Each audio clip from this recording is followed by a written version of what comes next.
Mansour Maliki has called Sheikh Uthman ibn Farouk a pathological liar, and after examining some of Sheikh Uthman's claims, I don't think that's an exaggeration. Mansour is one of several Muslims who've been exposing Sheikh Uthman for lying about Islam in order to appease his American audience and for being friendly towards non-Muslims. But while we all certainly respect the honesty and integrity of the Muslims who keep exposing Sheikh Uthman for lying, we can't stop wondering why they're exposing Sheikh Uthman. The reason we don't understand why Muslims like Mansour keep exposing Sheikh Uthman's lies is that we think the Muslim sources promote deception in certain cases. In other words, we think that when Sheikh Uthman lies to us in order to conceal his true intentions, he's doing exactly what he's supposed to do according to the Quran and Muhammad and Muhammad's companions. But this would mean that when Muslims like Mansour expose his lies, they're actually going against the teachings of Islam. But we could be wrong here, and we are open to correction. So I said yesterday that I had one more question for Mansour. My question is about Taqiyya. When most Muslims think of Taqiyya, they think of situations where someone is going to kill you for being a Muslim or for being from the wrong sect of Islam, and so you deny being a Muslim or deny being from the wrong sect of Islam. Lying in these cases is permissible in Islam. But there are other situations where lying is permissible, and as I'm reading the Quran and commentaries, Sheikh Uthman seems to be justified in Islam when he deceives us. Let me go through a verse of the Quran and a commentary so everyone knows what I'm talking about, and then I'll ask Mansour if he can clear this up for us. Surah 3, verse 28 of the Quran. Let not the believers take disbelievers for their friends in preference to believers. Whoso doeth that hath no connection with Allah, unless it be that ye but guard yourselves against them, taking as it were security. Allah biddeth you beware only of himself, unto Allah is the journeying. So, don't take non-Muslims as friends instead of Muslims. If you do, you have no connection with Allah, unless it's to guard yourselves against the non-Muslims. This sounds like it's saying, don't be friends with non-Muslims unless you're in a situation where being friends with them could help protect you. Notice, there's nothing in this verse about pretending not to be a Muslim. This verse is about pretending to be friendly instead of hostile. Let's read Ibn Kathir's commentary on this verse. The prohibition of supporting the disbelievers. Allah prohibited his believing servants from becoming supporters of the disbelievers, or to take them as comrades with whom they develop friendships, rather than the believers.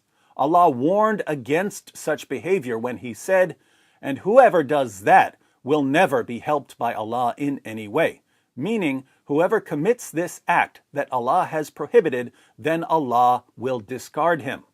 So Allah will discard Muslims who become friends with non-Muslims.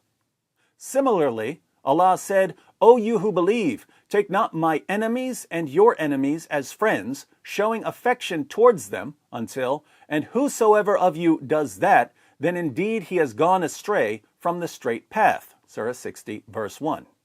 Allah said, O you who believe, take not for friends disbelievers instead of believers. Do you wish to offer Allah a manifest proof against yourselves? Surah 4, verse 144. And, O you who believe, take not the Jews and the Christians as friends, they are but friends of each other. And whoever befriends them, then surely he is one of them. Surah 5, verse 51. Allah said, after mentioning the fact that the faithful believers gave their support to the faithful believers among the Muhajirin, Ansar, and Bedouins, and those who disbelieve are allies of one another. And if you do not behave the same, there will be fitna and oppression on the earth, and a great mischief and corruption. Surah 8, verse 73. So, don't be friends with non-Muslims. But there's an exception. Allah said next, unless you indeed fear a danger from them, meaning except those believers who, in some areas or times, fear for their safety from the disbelievers. In this case, such believers are allowed to show friendship to the disbelievers outwardly, but never inwardly. For instance, al-Bukhari recorded that Abu ad-Darda said, "We smile in the face of some people, although our hearts curse them." Al-Bukhari said that Al-Hasan said, "The Taqiyya, i.e. Taqiyya, is allowed until the day of resurrection." So, let's think about the situation Sheikh Uthman is in, giving dawah in California. Sheikh Uthman has admitted that his goal is to subjugate the entire world, force all non-Muslims to pay jizya, and enslave the wives and children of anyone who refuses to pay. That's his goal, he admitted it. But is it a good idea for him to announce his plans to non-Muslims? Of course not. He would end up on multiple watch lists. His listeners would be more hostile towards him if they knew he was plotting to enslave their wives and children. Telling the truth would mess up his dawah. So, even though he's hostile towards non-Muslims, and you can see this when he interacts with non-Muslims, he loves to call them names and insult and degrade them, even though he wants to subjugate and enslave non-Muslims, he could fear for his safety from the disbelievers because he's living in a non-Muslim country and is massively outnumbered by non-Muslims. What's he supposed to do then? Well, he's allowed to show friendship outwardly, but never inwardly. He's allowed to smile in our faces while cursing us in his heart. He's allowed to pretend to be friendly. He's allowed to pretend to be peaceful. He's allowed to deceive us. So, what should he do when people start circulating a tweet where he admits that he wants to subjugate and enslave us? Well, he could claim that his words were taken out of context, as he did when he was originally asked about his tweet during a live stream. So what happened is some dude on Twitter, some troll, I don't know who he is, but made a bunch of comments saying that I don't believe in jihad al-talab and I've denied that there is jihad al-talab and this kind of things. And what I said is that I have clarified these views. And what I said,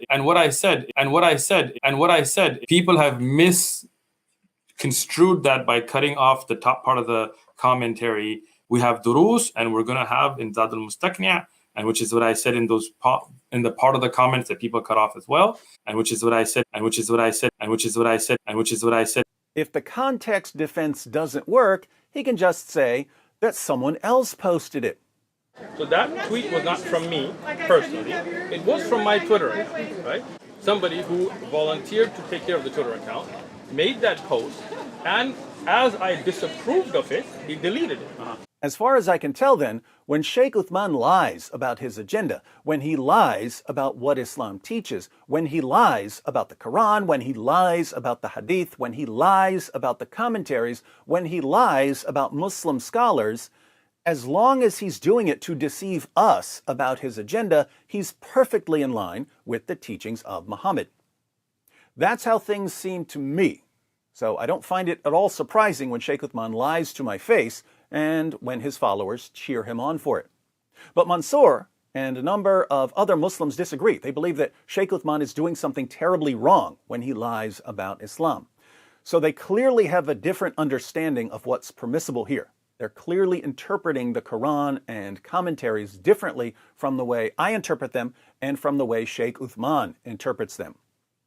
So, my question to Mansour is, why is it wrong, according to Islam, for Sheikh Uthman to deceive his listeners and keep them completely clueless about his true intentions in order to protect himself and his community? What is he doing wrong here? Why should he be honest when being honest would ruin his dawah and get him into trouble with the authorities? I look forward to reading your response, Mansour, and thank you again for responding. I know that answering my questions gets you into trouble with Sheikh Uthman's fans. I'm glad you don't seem to care when they harass you.